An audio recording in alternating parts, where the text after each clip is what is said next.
76 වසරක් පිළිබඳව කතා කරනවා 77 වෙනි අවුරුද්ද ගැන කතා කරන්නේ නැහැ කියලා කිව්වා.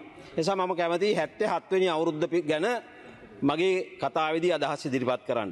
අපි දන්නවා 2018 අවුරුද්දේ අර දින 52 ආණ්ඩුව පත් කළාට පස්සේ ඇති වුණු දේශපාලන ව්‍යාකුලත්වය, ඒ වගේම 2019 පාස්කු ප්‍රහාරය, 2021 කාලයේ කොවිඩ් වසංගතය, ඒ වගේම 22 ඇති වුණු ආර්ථික හා දේශපාලන අර්බුදකාරී වටපිටාව මත රාජ්‍ය සේවයට බඳවා ගැනීම නතර වෙලා තිබුණා. රාජ්‍ය සේවය ස්වභාවික මරණයක් කරා ගමන් කරමින් තිබුණා. පුහුණු වීම කටයුතු වල බිඳවැටීමක් ඇති වෙලා තිබුණා.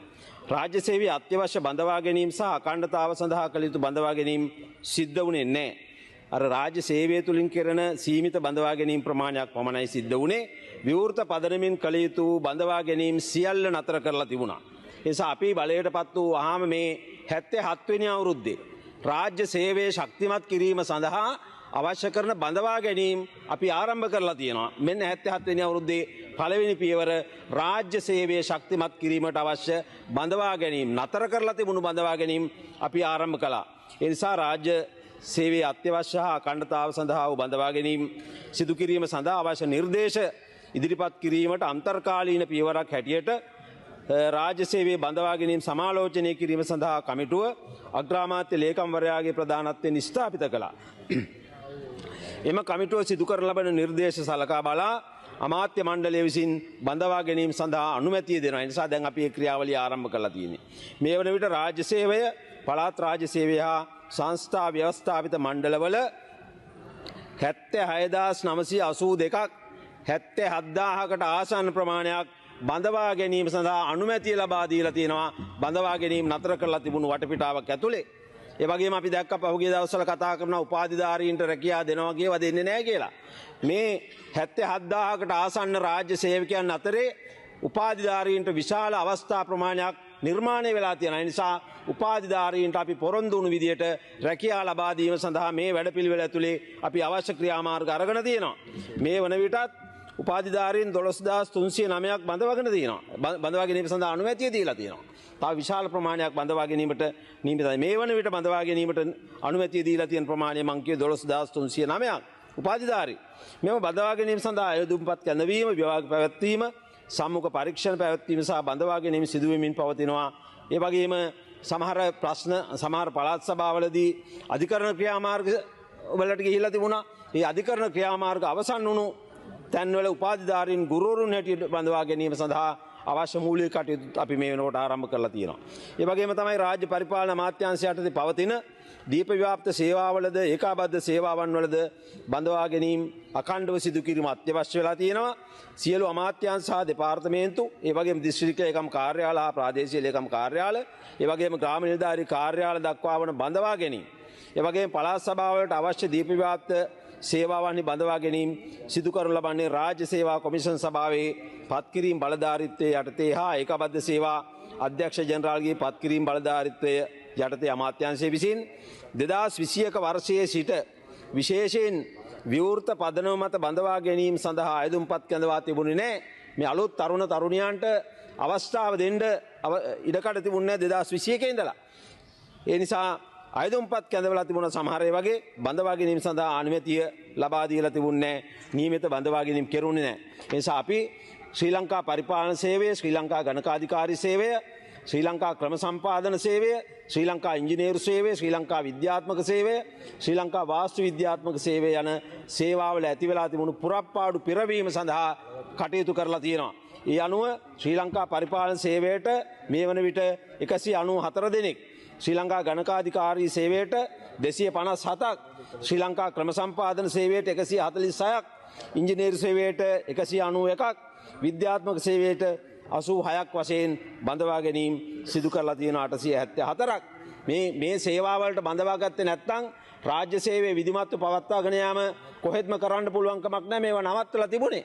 නවත්තලා තිබුණ දේවල් තමයි අපි දැන් පටන් අරගෙන මේ කරවගෙන යන්නේ. ඒ වගේම තමයි බඳවා ඉදිරියටත් බඳවා ගැනීම සඳහා අවශ්‍යතාව අනුව අපි කටයුතු කරමින් යනවා. ඒ විතරක් නෙමෙයි ගරු කතානායකතුමනි, ඉදිරියේදී බඳවා ගැනීම සඳහා ශ්‍රී ලංකා පරිපාලන සේවයට තව 130ක්, ගණකාධිකාරී සේවයට 211ක්, ක්‍රම සම්පාදන සේවයට 77ක්, ඉංජිනේරු සේවයට 100ක්, වාස්තු විද්‍යාඥ සේවයට 13ක්, විද්‍යාත්මක සේවයට 118ක් ආදී වශයෙන් තවදුරටත් මේ රාජ්‍ය සේවයේ ශක්තිමත් කිරීමට රාජ්‍ය සේවයේ මර්මස්ථාන වලට අවශ්‍ය කරන බඳවා ගැනීම සඳහා අපි මේ වෙන විටත් අවශ්‍ය කටයුතු කරලා තියෙනවා. ඒ නිසා 77 වෙනි අවුරුද්දේ මෙන්න කරපු දේවල් අර 76 අගභාගයේ ඉඳලා නොකරපු දේවල් දැන් අපි 77 කරන්න පටන් අරගෙන තියෙනවා. 77 වෙනි අවුරුද්ද මේ රැකියා අපේක්ෂාවෙන් හිටපු තරුණ තරුණියන්ටත් උපාධිධාරීන් ඇතුළුව ඒ වගේම මේ ආයතනවල ගුණාත්මක සේවයක් පවත්වා ගැනීම අපේක්ෂා කරපු ජනතාවටත් ඒ සඳහා අපි අවස්ථාව දැන් දීලා තියෙනවා. ඒ විතරක් නෙමෙයි ඒකාබද්ධ සේවයේ කළමනාකරණ සේවා නිලධාරී සේවය 2018 වර්ෂයෙන් පසු විවෘත පදනමින් බඳවා ගැනීම කරලා තිබුණේ නැහැ. 2020 වර්ෂයේ බඳවා ගැනීම සඳහා අයදුම්පත් කැඳවලා තිබුණා. හැබැයි බඳවා ගැනීම සඳහා අනුමැතිය දීලා තිබුණේ නැහැ. නමුත් අපි ලබාගත් අනුමැතිය යටතේ 2025 5/18 දින පවත්වන ලද විවෘත තරඟ විභාගයෙන් 1908 දෙනෙක් බඳවාගෙන තියෙනවා. මේ අතර උපාධිධාරීනුත් 700කට වැඩි පිරිසක් ඉන්නවා. ඒ වගේම තමයි මේකේ සීමිත බඳවා ගැනීම වල යම් ගැටලුවක් තිබුණා. ඒ ගැටලුවත් අපි निराකරණය කිරීම සඳහා කටයුතු කරමින් ඉන්නවා. සමහර ලාවට අපේ ආයතනවල තියෙන යම් යම් අනවබෝධය නිසා ගැටලු පැන නගින බව පේනවා. ඒ අනවබෝධය නිසා පවතින ගැටලු निराකරණය කරගනිමින් මේ සීමිත කණ්ඩායමටත් තව කණ්ඩායමකට රැකියාව ලබා දීම සඳහා අතන මේගොල්ලන් රැකියාව දීලා තියෙන ඒගොල්ලෝ ඒ තත්ත්වයට පත් කිරීම තියෙන ඒ සඳහා අපි අවශ්‍ය ක්‍රියාමාර්ග අරගෙන තියෙනවා. ඒ වගේම කළමනාකරණ සේවා නිලධාරී සේවයේ 2024 වර්ෂයේ සඳහා විවෘත තරඟ විභාගයට අයදුම්පත් කැඳවලා ඒකට අවශ්‍ය විභාගය අපි ඔක්තෝබර් 5 වෙනිදා පවත්වලා තියෙනවා. ඒ විභාගයනුත් තව කණ්ඩායමක් තරුණ තරුණියන් බඳවා ගැනීමට අපි කටයුතු කරලා තියෙනවා. ඒ වගේම රජය ඩිජිටල් කරන කටයුතු වේගවත් කිරීම සඳහා ශ්‍රී ලංකා තොරතුරු sannivedana තාක්ෂණ සේවයට බඳවා ගැනීම සඳහා විවෘත සහ සීමිත තරඟ විභාග සියල්ල සඳහා ආයුධම්පත් කැඳවලා තියෙනවා. දැන් අපි වැඩේ පටන් අරගෙන තියෙන්නේ මේ ටික බඳවා ගත්තට පස්සේ රාජ්‍ය සේවය වඩා සක්‍රීය රාජ්‍ය සේවයක් බවට පත් කිරීමේ ඉඩකඩ අපට ලැබෙන බව ඉතාම පැහැදිලි මේ 77 වෙනි අවුරුද්දේ කරපු වැඩ. ඒ වගේම තමයි රජයේ භාෂා පරිවර්තක සේවයට බඳවා ගැනීම සඳහා අපි ආයුධම්පත් කැඳවලා තියෙනවා. පුස්තකාලය ආධිපති සේවයේ විවෘත සීමිත තරඟ විභාග බඳවා ගැනීම සඳහා ආයුධම්පත් කැඳවලා තියෙනවා. ඒ වගේම තමයි රාජ්‍ය සේවයේ රියදුරු සේවයේ පුරප්පාඩු රාශියක් තිබුණා. ඒ නිසා රාජ්‍ය කටයුතු වලට බාධාවක් තිබුණා. ඒ අනුව පුරප්පාඩු 1000ක් පිරවීම සඳහා අවශ්‍ය කරන බඳවා ගැනීම කිරීමට අපි කටයුතු කරලා තියෙනවා රියදුරු සේවයට. ඒ වගේම තමයි අපි පළාත් සභාවක වේවා පළාත් පාලන ආයතනයක වේවා නැත්නම් දිස්ත්‍රික් ලේකම් කාර්යාලයක ප්‍රාදේශීය ලේකම් කාර්යාලයක වැඩවලට ගියපුවාම පැනනගුණු ප්‍රධාන ගැටලුව තමයි කාර්මික නිලධාරීන් සහ තාක්ෂණ නිලධාරීන්ගේ හිගය බඳවාගෙන තිබුණේ නැහැ. රජයේ සංවර්ධන කාර්ය සඳහා බාධාවක් තිබුණා. මේ නිසා මේ කාර්මික නිලධාරී හිගය සඳහා ප්‍රාදේශීය ලේකම් කාර්යාල සඳහා කාර්මික නිලධාරීන් 150ක් බඳවා ගැනීමට අනුමැතිය දීලා තියෙනවා. ඔක්තෝබර් 25 හා 26 දින තරඟ විභාග පැවැත්වුවා. කඩිනමින් බඳවා ගැනීමට නියමිතයි.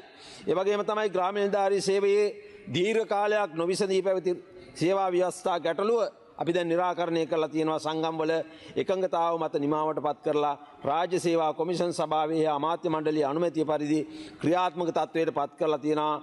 25 ඔක්තෝබර් 15 වෙනිදා ඉඳලා මේ ග්‍රාම නිලධාරී සේවයේ ව්‍යවස්ථා ගැටලුව සේවා ව්‍යවස්ථා ගැටලුව අපි निराකරණය කරලා තියෙනවා. ඒ වගේම තමයි ග්‍රාම නිලධාරී සේවයේ පුරප්පාඩු 1938ක් පිරවීම සඳහා මේ වෙනකොට ආයුධම්පත් කැඳවලා තියෙනවා. මෙන්න 27 මේ 77 වෙනි අවුරුද්දේ වැඩ රෙජිස්ට්‍රාර් සේවයේ බඳවා ගැනීම මේවා නවත්තලා තිබුණ නිසා මේක විශේෂයක් වෙන්නේ. සාමාන්‍ය විදිහට බඳවා ගැනීම කරලා තිබුණා නම් මේ ප්‍රශ්නේ අපට කතා කරන්න වෙන්නේ නැහැ. රෙජිස්ට්‍රාර් සේවයේ බඳවා ගැනීම සඳහා ආයුධම්පත් කැඳවලා තියෙනවා.